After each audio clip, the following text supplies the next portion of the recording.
Hello, नमस्कार. मी रेश्मा माझ्या YouTube चॅनलमध्ये तुमचं सर्वांचं मनापासून स्वागत करते. सर्वांना श्री स्वामी समर्थ. सकाळची सुरुवात छान अशी झाली आहे देवपूजेने आणि तुळशीपाशी पूजा करून रांगोळ्या झाल्यात.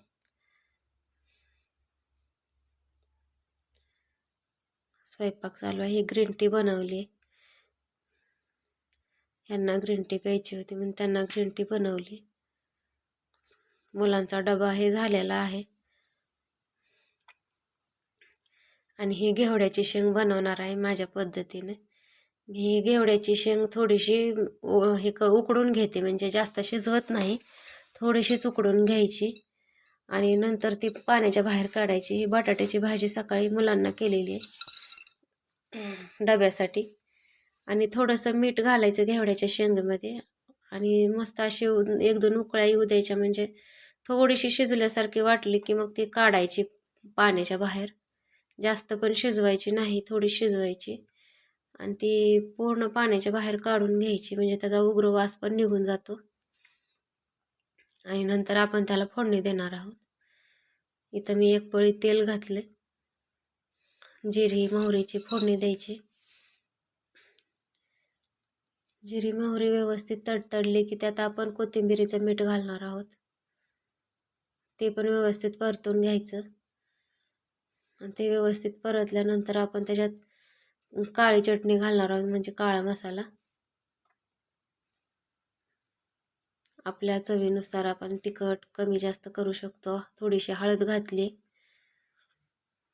आणि व्यवस्थित परतल्यानंतर आपण त्यात घेवड्याची शेंग घालायची आणि ती पण व्यवस्थित परतायची. आधी आपण थोडीशी उकडून घेतल्यामुळे त्याला जास्त शिजवायची गरज पडत नाही.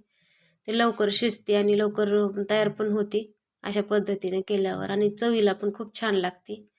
मीठ टाकायचं. आपण आधी उकडताना मीठ टाकलेलं आहे, त्यामुळं नंतर आपण जास्त मीठ वापरायचं नाही, थोडंसं वापरायचं आणि ते व्यवस्थित मिसळून घ्यायचं. नंतर आपण त्याच्यात शेंगदाण्याचं कूट टाकणार आहोत. कूट पण जास्त नाही टाकायचं, थोडंच टाकायचं. अशी मोकळी त्याला पाणी हे टाकायची गरज नाही. आपण झाकून 1 वाफ जरी काढली ना तर ती भाजी व्यवस्थित शिजते. फक्त आपण याला झाकून 1 वाफ काढणार आहोत आणि व्यवस्थित शिजली आहे भाजी. आता छान तयार झाली. अशा प्रकारेच भाजी करते घेवड्याची शेंग, खूप छान होते. इथं बघा आयुष बसलाय अभ्यासासाठी. आंघोळ केलेली नाही मी म्हणून थोडासा व्हिडिओ घेतला त्याचा. गाय आली आहे, गाईला पण घास दिला. गाय रोज येते त्या दारात, जोपर्यंत येत नाही तोपर्यंत जात नाही. हे संध्याकाळचा टायमिंग आहे. मुलांसाठी उत्तप्पा बनवलाय. याची रेसिपी काय मी शेअर केली नाही. आणि त्याच्यासोबत चटणी बनवली आहे, म्हणजे डाळवे आणि शेंगदाणे टाकून चटणी बनवली. खूप छान झाली होती. आणि अशा पद्धतीने मी उत्तप्पे बनवून घेतले आणि त्याच्यासोबत खायला ही चटणी बनवली. आणि माझे व्हिडिओ आवडत असतील तर लाईक करा, शेअर करा, सबस्क्राईब करा. सर्वांना धन्यवाद.